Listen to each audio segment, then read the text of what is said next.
الحمد لله الذي خلق اللوح والقلم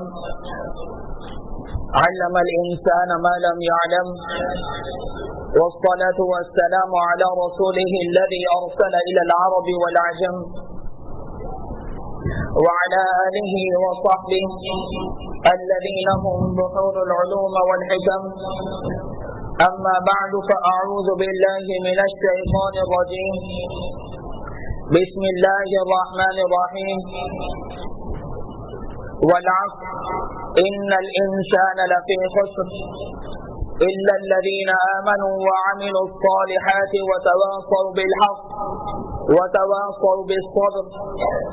وقال النبي صلى الله عليه وسلم أن الناس كلهم هالكون إلا العالمون والعالمون كلهم هالكون إلا العاملون والعاملون كلهم هالكون إلا المخلصون والمخلصون في خطر عظيم أو كما قال صلى الله عليه وسلم.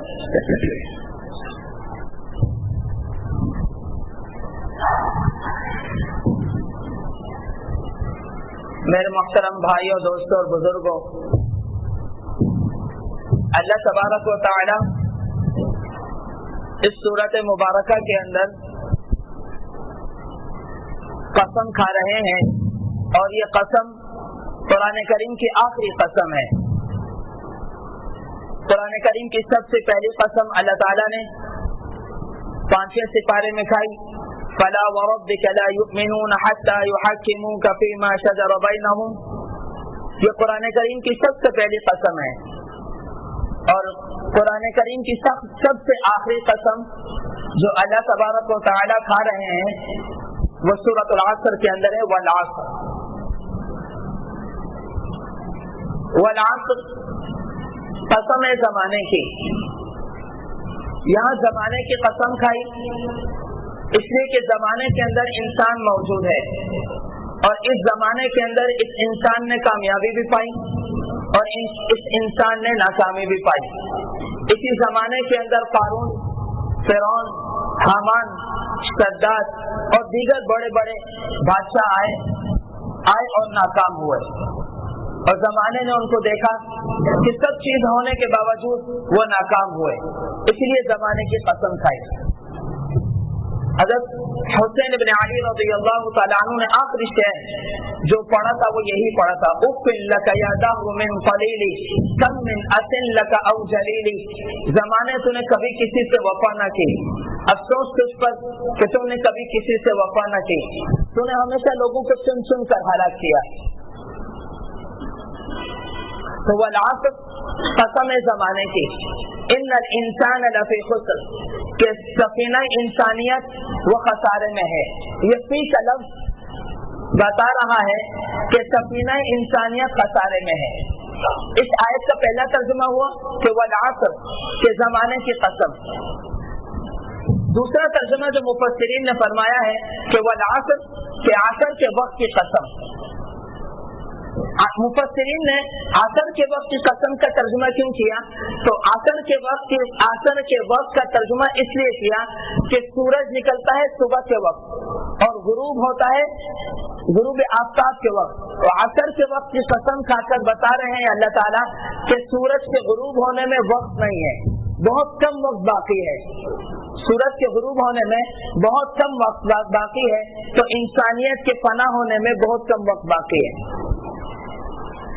جس طرح انسانیت ختم ہونے والی ہے اور انسانیت کا سورج غروب ہونے والا ہے، بالکل اسی طریقے سے جس طریقے سے یہ آفاق کا سورج غروب ہونے والا ہے اور اس سورج کے غروب ہونے میں بہت تھوڑا سا وقت باقی ہے، تو انسانیت کا سورج غروب ہونے میں بہت تھوڑا سا وقت باقی ہے. تو عصر کے وقت کی قسم. دوسری وجہ مفسرین نے یہ لکھی ہے کہ عرب کا ماحول ہے اور عرب کے ماحول میں قرآن نازل ہو رہا ہے، اور عرب کے ماحول میں جب قرآن نازل ہو رہا ہے تو عرب کے ماحول میں قرآن نازل ہونے کے وقت میں عصر کے وقت کی بڑی اہمیت ہے. اس وقت میں جو قافلے ہوتے تھے وہ اپنے سفر کو تیز کر دیتے تھے، جنہوں نے پڑاؤ ڈالنا ہوتا تھا وہ پڑاؤ ڈال دیتے تھے، اور ڈاکو اپنے ڈکیتی کی تیاری کرتے تھے. جیسے ہی رات کا اندھیرا آئے گا تو اندھیرا آتے ہی وہ ڈکیتی ڈالیں گے اور قاتلوں کو لوٹ لیں گے. تو عصر کے وقت کی قسم کھائی کہ وہ وقت جس میں قافلے تیزی سے سفر کرتے ہیں, پڑاؤ ڈالنے والے وہ پڑاؤ ڈالتے ہیں اور ڈاکو ڈکیتی کی اپنی پلاننگ کرتے ہیں اور اپنی سارا پلان کر وہ کس طریقے سے کس راستے پر کس طرح لوٹیں گے, اس وقت کی قسم. فرمایا والعصر, کہ عصر کے وقت کی قسم.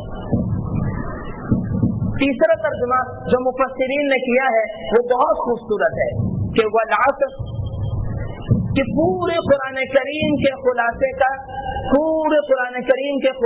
کی قسم کہ حضرت انسان تیرے پاس قرآن کریم پڑھنے کے لیے بالکل وقت نہیں, قرآن کریم کے احکامات کو سمجھنے اور سننے کے لیے بالکل وقت نہیں. تجھے پورے قرآن کریم کے خلاصے کی قسم کھا کر کہہ رہا ہوں کہ والعصر پورے قرآن کریم کے خلاصے کی قسم. عصر کو عصیر سے لیا اور عصیر کے معنی جوس کے آتے ہیں, اور جوس یہ کسی بھی پھل کا اہم مغز ہوتا ہے کہ انسان اس کو حاصل کر لیتا ہے. تو فرمایا والعصر کہ عصر یعنی پورے قرآن کریم کے خلاصے کی قسم کہ ان الانسان لفی خسر, کہ سفینہ انسانیت وہ خسارے میں ہے, کہ سارے کے سارے انسان وہ خسارے میں ہیں. نبی اکرم صلی اللہ علیہ وسلم نے ارشاد فرمایا ان الناس كلهم هالكون الا العالمون, سارے انسان وہ ہلاکت کے دروازے پر ہیں سوائے علماء کے. والعالمون كلهم هالكون الا العاملون, اور علم والے وہ بھی ہلاکت کے دروازے پر ہیں سوائے ان علم والوں کے جو اپنے علم پر عمل کرتے ہیں. والعاملون كلهم هالكون الا المخلصون, اور اپنے علم پر عمل کرنے والے یہ بھی ہلاکت کے دروازے پر ہے سوائے اخلاص والوں کے. والمخلصون فی خطر عظیم, اور اخلاص والے بھی خطرے سے خالی نہیں. تو ان الانسان لفی خسر, کہ سفینہ انسانیت وہ خسارے میں ہے. تو طالب علم بن کر اللہ سے سوال کیا, یا اللہ کوئی بچنے والا بھی ہے, کوئی کامیاب ہونے والا بھی ہے, کہ جب سارے انسان خسارے میں چلے گئے تو خسارہ کہتے کس کو ہے, خسارہ کہتے کس کو ہے اور کامیابی کس کو کہتے ہیں. ہمارے زمانے میں جس زمانے میں ہم رہ رہے ہیں ہم سمجھتے ہیں جس کے پاس بینک بیلنس ہو, نوکر چاکر ہو, بڑا گھر ہو اور عیش و عشرت کی تمام نعمتیں موجود ہوں اور اپنی زندگی کو بڑی آسودگی کے ساتھ وہ گزار رہا ہو, تو ہم سمجھتے ہیں یہ شخص کامیاب ہے. اور جس کے پاس یہ نعمتیں نہ ہوں ہم سمجھتے ہیں یہ شخص ناکام ہے. جبکہ بات ایسی نہیں ہے. قرآن کریم کہتا ہے فَمَنْ زُحْزِحَ عَنِ النَّارِ وَأُدْخِلَ الْجَنَّةَ فَقَدْ فَازَ, جسے جہنم سے بچا لیا گیا, جنت سے داخل کر دیا گیا, یہ کامیاب ہے. اور ناکام کون ہے؟ لقد خسر الذین خسروا انفسهم, کہ ناکام وہ شخص ہے جو خسارہ اٹھاتا ہے اور آخر میں جہنم میں جا کر گرتا ہے. اس کے اوپر بھی اندھیرے, نیچے بھی اندھیرے, دائیں طرف بھی اندھیرا, بائیں طرف بھی اندھیرا. خلاصہ یہ کہ جو شخص جہنم میں چلا گیا یہ شخص ناکام ہے, اور جو جہنم سے بچ کر جنت میں چلا گیا یہ شخص کامیاب ہے. تو کامیابی اور ناکامی اللہ تعالیٰ خود فرما رہے ہیں, جو جہنم سے بچ کر جنت میں چلا گیا یہ کامیاب ہے, اور جو جہنم میں چلا گیا یہ ناکام ہے. تو اللہ تعالیٰ سے ایک طالب علم بن کر سوال کیا, اگر جب ساری انسانیت, سفینہ انسانیت وہ خسارے میں ہے تو کامیاب ہونے والا کوئی ہے؟ وہ کون سا شخص ہے جو کامیاب ہوگا؟ تو اللہ تعالیٰ فرما رہے ہیں جس نے 4 پیپر کلیئر کر دیے وہ کامیاب ہے. الا الذین آمنوا, پہلا وہ شخص جو ایمان لے کر آیا. تو ایمان کی قید سے اللہ تعالیٰ نے کافر کو ہمیشہ کے لیے ناکام کر دیا, کافر ہمیشہ کے لیے ناکام ہو گیا. نبی اکرم صلی اللہ علیہ وسلم نے فرمایا من قال لا الہ الا اللہ مخلصا, جس شخص نے اخلاص کے ساتھ ایک دفعہ کلمہ پڑھا وہ ضرور جنت میں داخل ہوگا. آپ صلی اللہ علیہ وسلم نے دوسرے موقع پر ارشاد فرمایا من كان آخر کلامه لا الہ الا اللہ دخل الجنہ, جس شخص کا آخری کلام لا الہ الا اللہ ہوگا وہ جنت میں داخل ہوگا. ابو ہریرہ رضی اللہ تعالیٰ عنہ نے